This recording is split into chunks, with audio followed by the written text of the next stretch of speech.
उसके बाद उन्होंने मुझे कहा कि आपको हमने ये बताना है कि कुछ हम पे ज़रा प्रेशर है, तो आपके लिए एक एयर एम्बुलेंस आई है यूएई से, वो लैंड कर गई है कराची में।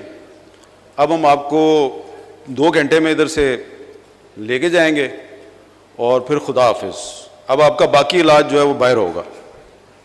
तो मैं बड़ा हैरान हुआ। मैंने कहा कि ऐसी कौन सी ट्रीटमेंट है जो आप नहीं कर सकते और वो बाहर होनी है। उन्होंने कहा जी कि 2 गोलियां जो हैं आपकी वो हम नहीं निकाल सकते, वो निकलवानी है।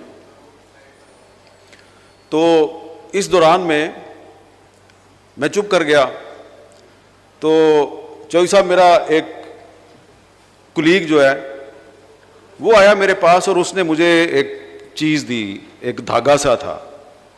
मैंने कहा ये क्या है?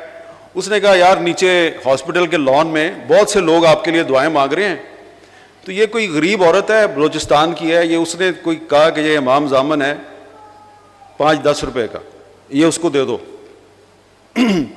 तो मैंने अपने कुलीग से कहा ज़रा जाके पूछो ये औरत किधर से आई है और उसने इमाम जामन मुझे क्यों भेजा है।